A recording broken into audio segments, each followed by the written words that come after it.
তো তোমরা ইতিমধ্যে অবগত আছো যে তোমাদের ইতিহাসের প্রজেক্ট যে আছে তোমাদের দিয়ে দেওয়া হয়েছে, ওর কি লিখতে হবে সেগুলো প্রশ্ন দেওয়া হয়েছে তোমাদের গ্রুপে।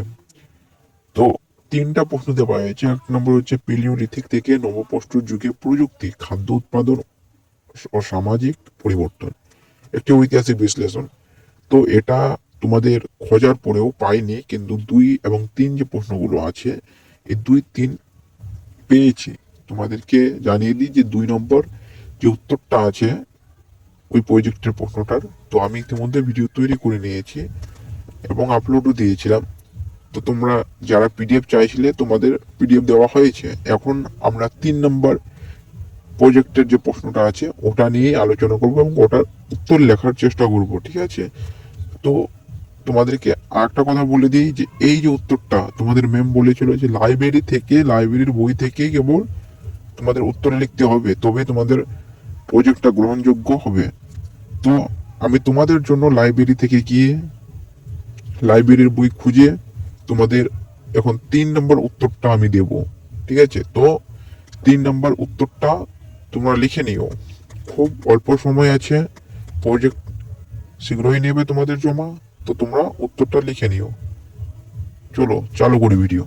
তো তোমাদের 3 নম্বর প্রশ্নটা হচ্ছে এইরকম যে প্রাচীন ভারতের ইতিহাস রচনায় প্রত্নতাত্ত্বিক উৎস, লিপি, মুদ্রা ও বস্তুগত নিদর্শনের ভূমিকা ও সীমাবদ্ধতা। তো তোমরা এগুলো উত্তর লিখে নেবে এবং লাস্টে তোমাদেরকে নিজেদের বানিয়ে জাস্ট উপসংহারটা একটু এঁচে পেঁচে লিখে দিলেই হয়ে যাবে, ঠিক আছে? তো চলো উত্তরটা দেখে নিই। দেখো তোমাদের উত্তরটা হচ্ছে এটা। তো তোমরা কি করো, একটা কাম করো, তোমরা স্ক্রিনশট নিয়ে নিতে পারো, ঠিক আছে? কিংবা তোমরা ভিডিওটা একটু স্লো, মানে স্লো করে দেখো, যাতে উত্তরটা লিখে নিতে পারো।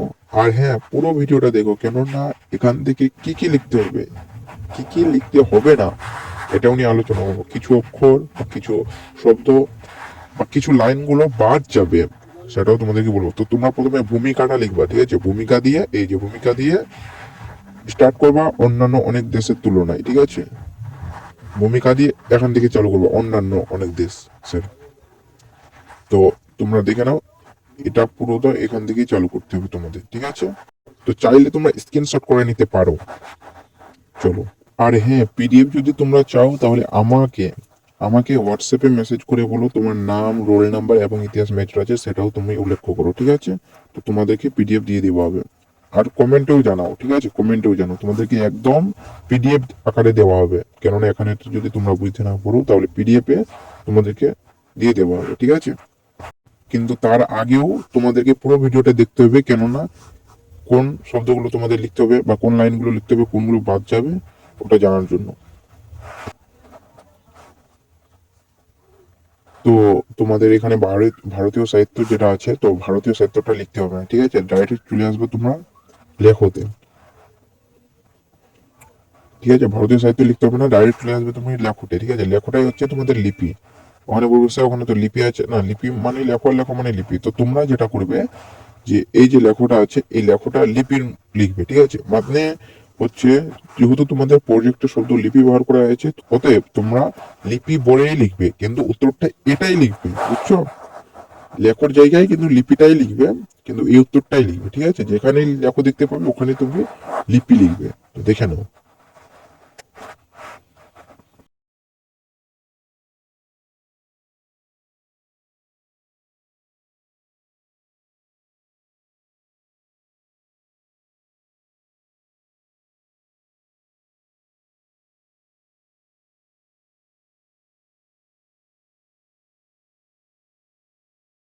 এখন চলে আসবে মুদ্রা। আবারও বলছি, ওই যে তোমাদের লেখো আছে, লেখোর জায়গায় কিন্তু লিপি লিখবে, কেননা তোমাদের লিপি প্রজেক্টের শব্দটা আছে, তো ওদের তোমাদের লিপি লিখতে হবে, ঠিক আছে? চলো, দেখতেই পাচ্ছ ভিডিওটা স্কিপ করে একদমই লিখবে না, ঠিক আছে? ভিডিওটা স্কিপ করে লিখবে না এবং দেখবেও না, তাহলে কিছু বুঝতে পারবে না। এই যে তোমাদের প্রত্নতত্ত্ব, স্থাপত্য, ভাস্কর্য, এটা হচ্ছে তোমাদের যে ওই যে বস্তুগত নিদর্শনের ভূমিকা আছে না, ওটা মানে একই রকম, ঠিক আছে? বস্তুগত নিদর্শন, স্থাপত্য, ভাস্কর্য একই রকম। তো তোমরা আস্তে আস্তে ভিডিওটা দেখো, এবং স্কিপ করে একদমই দেখবে না। আর যদি পিডিএফ চাই অবশ্যই আবারও বলছি, কমেন্টের সাথে সাথে আমাকে হোয়াটসঅ্যাপ করো কিন্তু, ঠিক আছে? এখান থেকে তোমাদের শেষ হয়ে গেল। আর নাই, আর একটা কথা হচ্ছে যে উপসংহারটা কিন্তু তোমাদের লিখতেই হবে, ঠিক আছে? উপসংহারটা না লিখলে হবে না। তো উপসংহারটা তোমাদের লিখতে হবে। তোমরা কি করবে, যেগুলো তোমরা ওখান থেকে লিখেছো ভালো করে একটু বুঝে নিবে এবং উপসংহারটা একটু নিজে বানিয়ে লিখলেই যথেষ্ট, ঠিক আছে? উপসংহারটা একটু বানিয়ে লিখবে, যেগুলো তোমরা উপরে লিখেছো সেইগুলোর পরিপ্রেক্ষিতে উপসংহারটা তোমাকে লিখতে হবে, ঠিক আছে? খুব সহজ আছে তো, ঠিক আছে। এখান থেকে ভিডিও শেষ হচ্ছে, আবার দেখা হবে। Good luck.